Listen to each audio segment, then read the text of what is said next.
What's it up, baby? You already know Big Boss Hog, Boss Dog K-Po through the door here to talk to this boxer. Today we're talking about Canelo, but before I get in my soliloquy, how y'all doing? Hope all is well with everybody. Remember, tough times don't last. Good people do. You know? I genuinely do pray for everybody. I do mean that. You know what I mean? I genuinely, even if there's some smoke, I still pray for you. You know? I want the best for everybody. I mean that. You know what I mean? Just because we have differences don't mean I don't wish the best for you.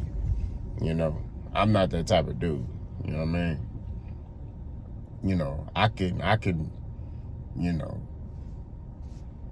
I just come from that era, bro. I could beat you up and have a soda with you afterwards. that's the era I come from, man. We can fight and then, hey, man, let's get a chicken sandwich or something. Let's go get some Whataburger. All right, you know, that's, you know, is you know, ain't no grudges being held, you know. But it's all love and respect over here. Boss, we genuinely do love and respect everybody. You know what I mean? That's what it is. You know, I know some people can't identify with that because they don't come from that type of environment. I do. You know, so yeah, and like I say, man, you know, that's just where I come from, man. You know, it is what it is. That's how I was conditioned. That's how I was built. That's how I was raised. You know, that's how I raised my daughters. Yeah. But let's get to the meat of the situation. Shawn Porter was interviewed by KO Artist Sports, excuse me. But I read this article on boxingnews24.com. Y'all go check that out. So it talked about Shawn Porter. He basically stated that, you know, Canelo Álvarez will most likely fight Jermall Charlo Cinco de Mayo weekend and possibly could fight Terence Crawford in September of 2024. Because, you know, Terence Crawford got to get that L-Spitz fight out the way. So, Terence Crawford could possibly fight Canelo Álvarez 2024, and Shawn Porter believes that those fights are more likely to happen. Now, there's a rumor going around about Jaime Munguia, right? And Canelo's rumored to fight Jaime Munguia, which I don't know why, but I'm going to get my opinion after this. We're just going to talk about Shawn Porter right now. Jaime Munguia is rumored to fight John Ryder in the beginning of 2024. So that's why he won't be able to fight Canelo Álvarez Cinco de Mayo weekend. But he could still fight Canelo Álvarez on the Mexican, I think it's the Mexican Independence Day in September. So, you know, he's not completely out the running, but Shawn Porter believes that, you know, Canelo Álvarez is going to fight Jermall Charlo and then go fight Terence Crawford. And he believes that he could possibly fight David Benavidez in 2025. But he also said that Canelo Álvarez is not going to be given a pass by the fans. He believes that Canelo Álvarez is hungry in the sport of boxing, but he's not hungry to the point where he want to go round for round with a guy like David Benavidez. So that was Shawn Porter's take on it. Y'all let me know what y'all think about what he said. Remember, the website is boxingnews24.com. Here's my response to it. For the first part about Jermall Charlo, I'll be happy for Charlo. That's a fight that he been wanting for the longest. But at the same time, I feel like, you know, Charlo he need another fight.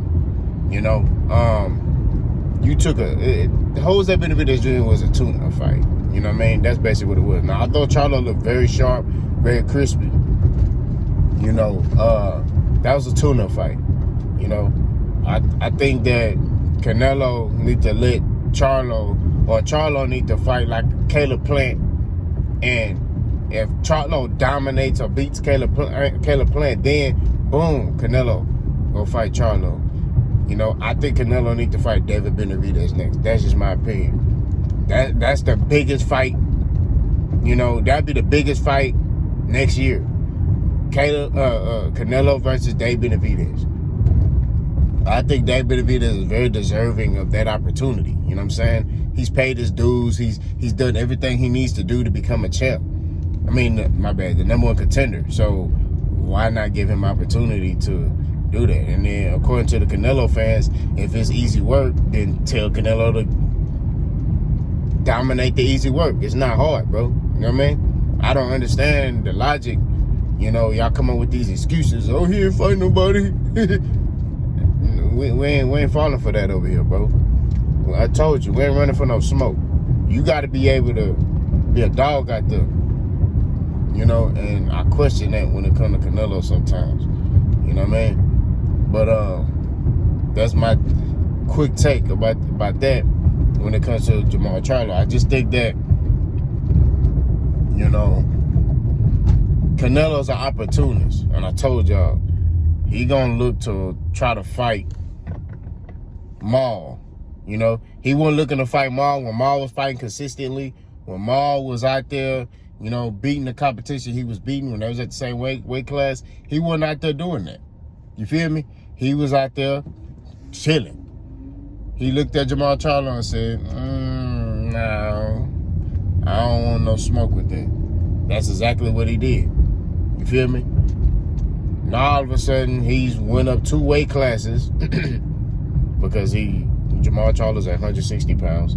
Canelo Álvarez fights at 168, and he's competed as high as 175.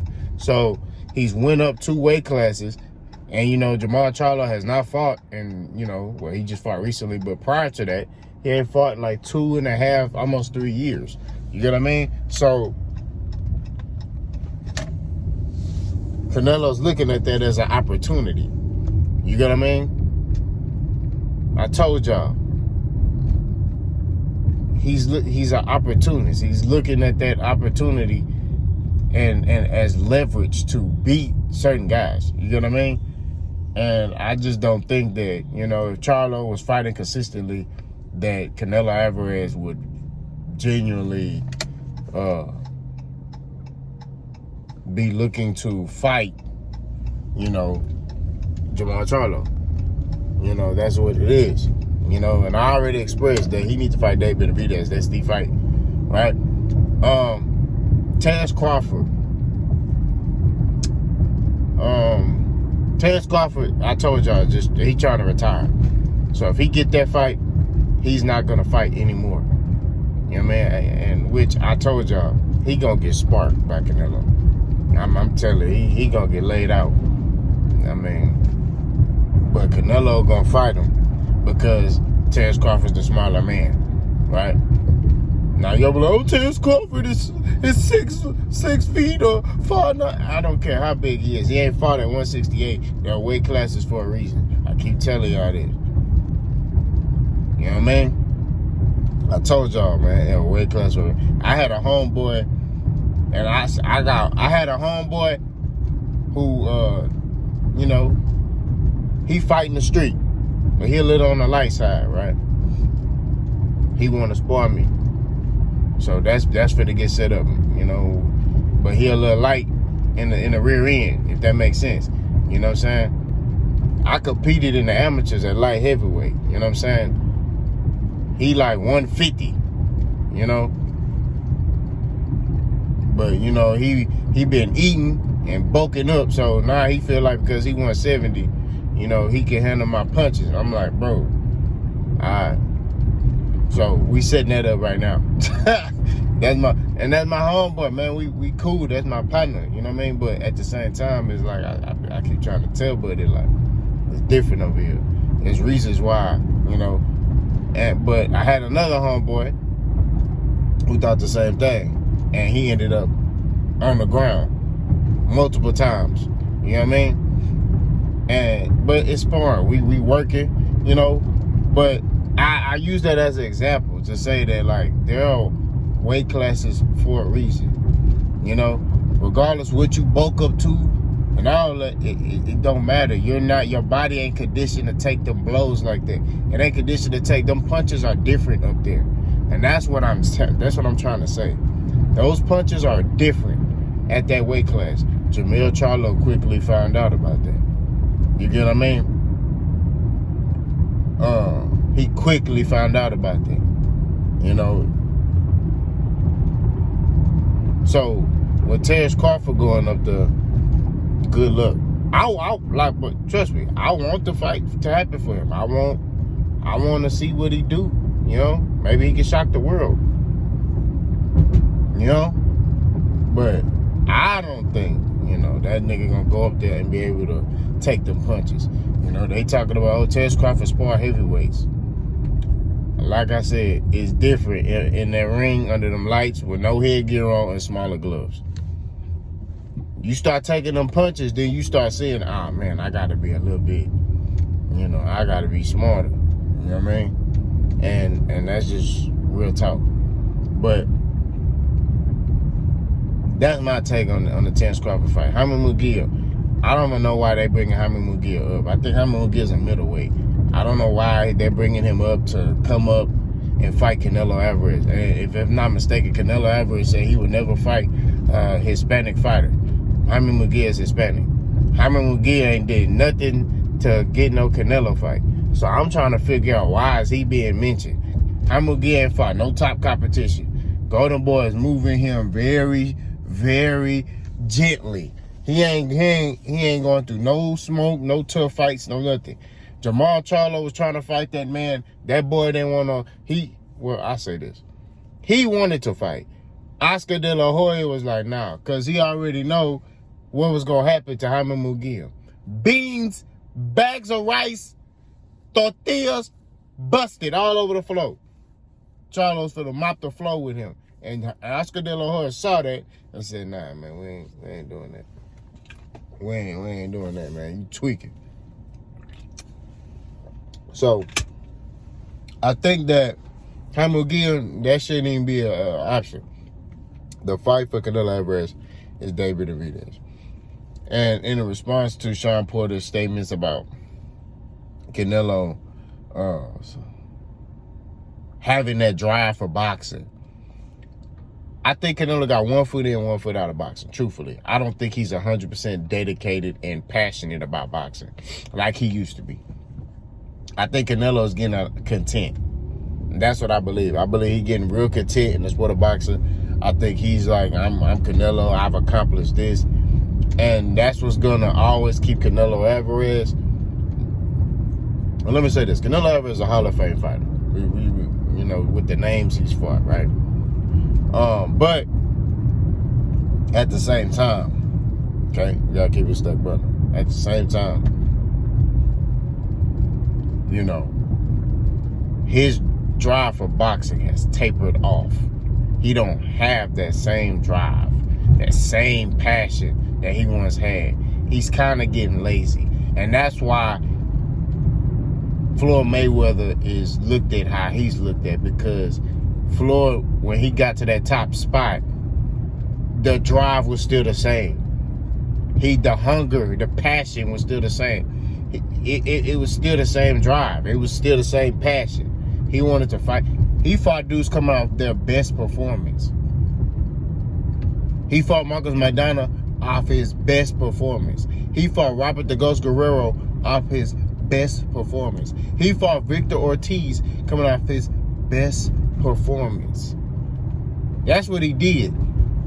Oh, you had a good performance your last fight? All right, we for the fight. Whereas Canelo's doing the opposite. He fight dudes coming off of poor performances. They struggle to win, or, oh yeah, let's fight him. I'm telling you, that's what's gonna happen. You know? And if he do fight David Benavidez next year, there's gonna be a rehydration clause in that contract. I'm telling you, he's not gonna fight David Benavidez straight up. I'm telling you, he gonna make it to a David Benavidez cannot rehydrate up past a certain weight. He gonna try to make David Benavidez weak or weight drain, and then that way he can have an advantage going into the fight. I'm telling you, I said that in my last video. I think Canelo Álvarez is a great fighter, but he do a lot of politicking. He the king of politics. You know, Terence Crawford is like the prince of politics. You know what I mean? He's turned into the prince of politics. I made a video about that. Canelo the king of politics, Terence Crawford the prince of politics. They use boxing politics to their own advantage. But when they was at the bottom, you know, it was different. Now they get to the top. Oh, yo, what has he done? Guys, please, no. What has he done? I don't understand that mindset, bro. You know, when I start hearing fighters say that, to me, it give me the vibe that you scared. You know how dangerous that nigga is. You know how dangerous that is. So you like, man, dang. Your best bet is just get in there and fight him. That's it. I get it if it's a dude that it's not your mandatory. He ain't got nothing to offer, like no belts. You know, he not your mandatory. But they're avoiding dudes who they mandatory or who may got a belt, you know, who beat them. I'm talking about B-Ball beating Canelo. It's like, bro, what are we doing? I just think in the sport of boxing, we got to eliminate politics, bro. Because this is getting ridiculous. But I say what I said, man. Y'all let me know what y'all think.